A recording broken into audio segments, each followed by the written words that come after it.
Good day, fellow students. Today, we are going to talk about Theravada Buddhism. Do you know a person who is a Buddhist? Or have you ever visited a Buddhist temple?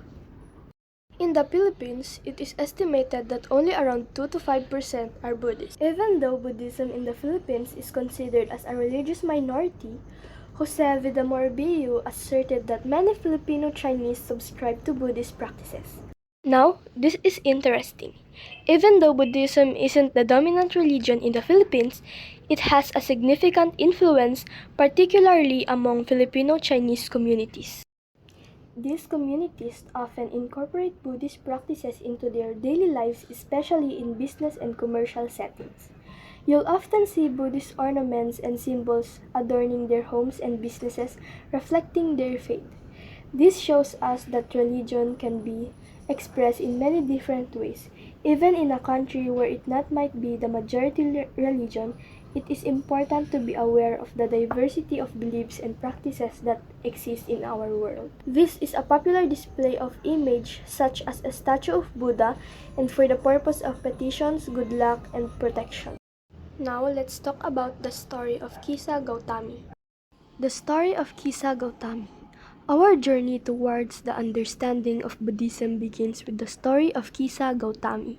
The lore of Kisa Gautami began with her happy marriage with a successful merchant. Kisa was blessed with wealth and a son. However, her son suddenly died upon reaching the age of 1. Kisa was stricken with grief and went to everyone she knew for help to bring her dead son back to life. A Buddhist told her to seek the Buddha, and so, Kisa brought her dead child to the Buddha and told him her story. The Buddha listened with patience and compassion and said to her, "Kisa Gautami, there is only one way to solve your problem. Go and find me 4 or 5 mustard seeds from any family that has never experienced losing a loved one." Kisa Gautami was filled with hope and sought to find such a household. However, she soon discovered that every family she visited had experienced death of loved ones. It was then that Kisa understood what the Buddha had wanted her to find out for herself, that suffering is a part of life, and death comes to us all. Kisa Gautami accepted the fact that death is inevitable and decided to stop her grieving. She buried her dead son and later returned to the Buddha to become one of his followers. Why do human beings suffer? The story of Kisa Gautami tells us that death is a part of life and that life is full of sufferings. But what is the cause of suffering? The 7th Dalai Lama Kelsang Gyatso in his book Songs of Spiritual Challenge elucidates the cause of man's suffering through a poem. Hundreds of flies gather on a piece of rotten meat, enjoying, they think, a delicious feast. This image fits with the song of the myriads of foolish living beings who seek happiness and superficial pleasures. In countless ways they try, yet I have never seen them satisfied. Now let's move on to the founder of Buddhism. The founder of Buddhism is Siddhartha Gautama, who is also known as the Buddha. Siddhartha Gautama was a prince who was born in the 6th century BC in Nepal. Despite the command of his father King Yasodhara not to leave the kingdom, Siddhartha decided to venture out into the world and experience the reality of a man's suffering. At the age of 29, he left his kingdom to lead an ascetic life. Siddhartha was determined to find the answer to the universal suffering of a man. For 6 years, Siddhartha submitted himself to rigorous ascetic practices and engaged in different methods of meditation with various religious teachers. However, he was never fully satisfied. One day, a young girl offered her a bowl of rice, and he accepted it. In that moment, Siddhartha realized that physical austerities were not the means to achieve liberation. Instead, one must live a balanced life or practice the middle way. From then on, Siddhartha encouraged people to follow the path of balance rather than extremism. That night, Siddhartha sat under the Bodhi tree and meditated until dawn. At the age of 35, Siddhartha attained enlightenment and earning the title Buddha, or Enlightened One. For the remainder of his 80 years, the Buddha preached the Dharma in an effort to help other people reach enlightenment. Now, let's talk about the sacred texts of Theravada Buddhism. The sacred texts of Theravada Buddhists are called Tripitaka or three baskets. The first part of the Buddhist scriptures consists of three sections. The first section or Sutta Pitaka or conventional teaching contains the discourses of the Buddha and his enlightened followers. The second section of the Tripitaka is called the Vinaya Pitaka or disciplinary code, which contains the rules for monks and nuns, advice on the monastic administration and procedure, and the early history of the monastic order. While the last section is called the Abhidhamma Pitaka or the moral psychology, which is an attempt to analyze and classify all the constituents that make up the individual person. Now let's move to doctrines. Doctrines: the Four Noble Truths, Eightfold Path, the Impermanence of Things, and last but not the least, non-theistic. Buddhists adhere to the Four Noble Truths as taught by the Buddha, namely, the truth of suffering, Dubbina, the truth of the cause of suffering, Samudaya, the truth of the end of suffering, Nirodhana, and the truth of the path that frees us from suffering, Magma. The Four Noble Truths are the foundation of Buddhism and essential teachings for a person who is walking the path to enlightenment. The first noble truth is often translated as life is suffering. Buddhists believe that life is temporary and conditional. Suffering in life can be seen in man's physical and mental discomforts associated with birth, growing old, being sick, and death. As we live our daily lives, we also suffer from anxiety or stress of trying to hold on to things that are constantly changing. The second noble truth teaches us that the cause of suffering is craving or thirst.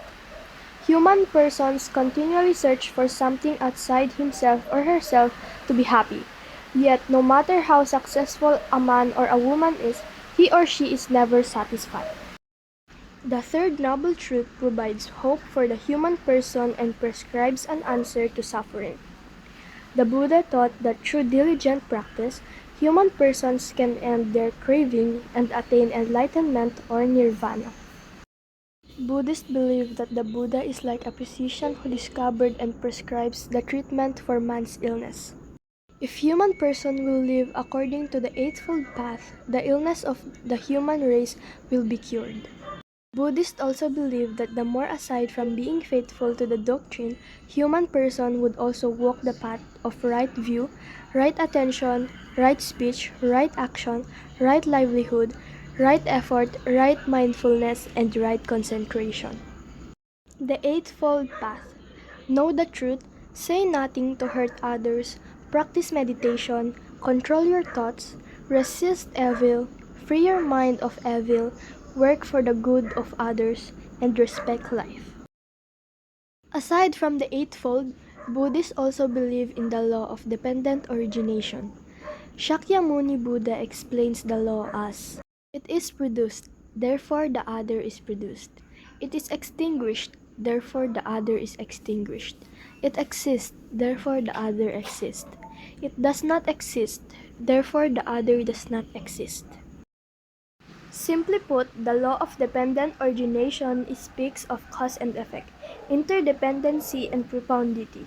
When Buddhist speaks of the saying, it is produced, therefore the other is produced, they refer to an effect that can only arise depending on the conditions.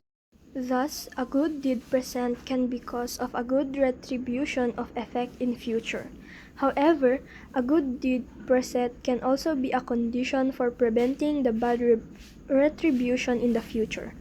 Buddhists also believe that it exists, therefore the other exists, which means the things that are interdependent to each other. In other words, it and the other are coexistent. For instance, up and down, right and wrong, you and I, etc.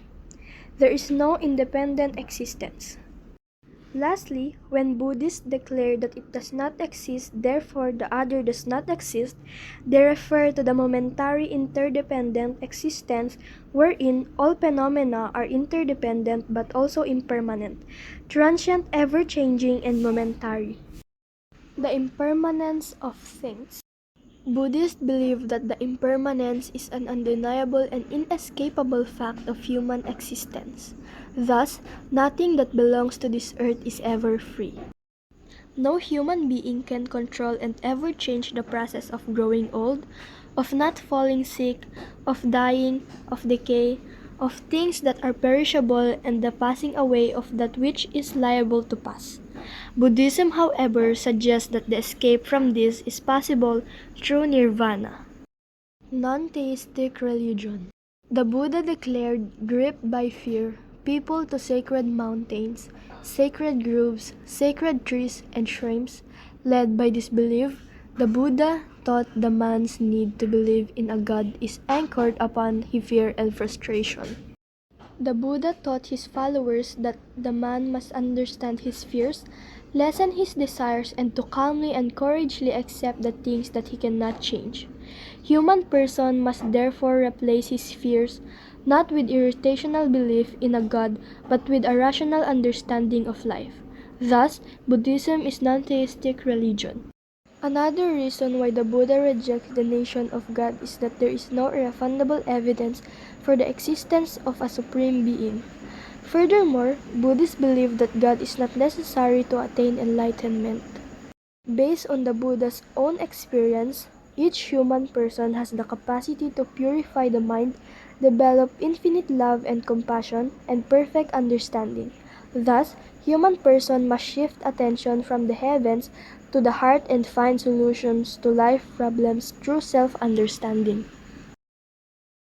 Religious tensions between Buddhists and Muslims in Myanmar.